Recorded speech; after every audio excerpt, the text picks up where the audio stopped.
बिस्मिल्लाहिर्रहमानिर्रहीम। अस्सलामु अलैकुम वरहमतुल्लाहि वबरकातुहू।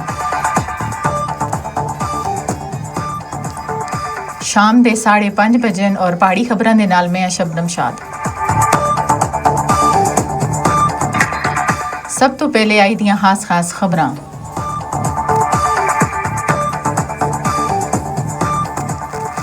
वज़ीर आज़म आज़ाद कश्मीर का कहना है कि हुकूमत सुन आम आदमी के मसाइल को मद्देनज़र रखते हुए अवाम दोस्त बजट पेश किया।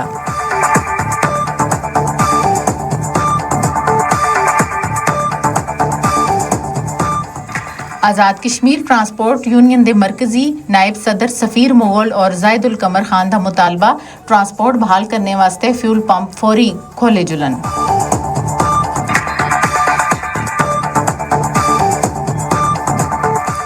डिप्टी कमिश्नर मुजफ्फराबाद के मुताबिक आज़ाद कश्मीर में सब्जी फल राशन और पोल्ट्री की सप्लाई जारी है।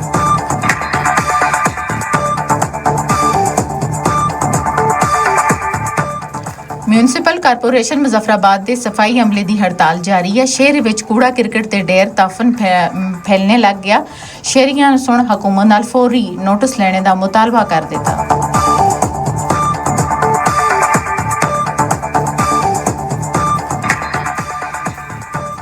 मकबूजा कश्मीर विच मीरवाइज उमर फारूक को आशूरा खिताब तो कबल घर विच नजरबंद कर दिता गया।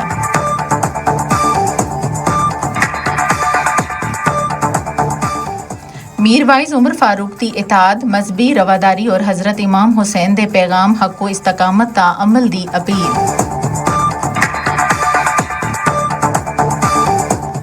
श्रीनगर के मुख्तलिफ इलाकों में भारतीय फोर्सेस की बड़े पैमाने तक सिक्योरिटी मशकां मकामी आबादी में तशवीश।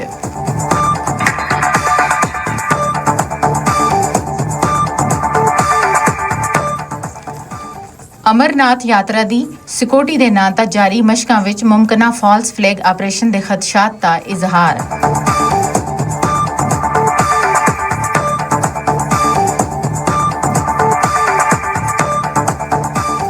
लद्दाख के मारूफ माहौलियाती कारकुन नई दिल्ली विच गैर मुअय्यना मुद्दत की भूख हड़ताल तक बैठ गए। ये आसियां आई दियां खास खबरां। इजाजत दियो, अल्लाह ने निगहबान।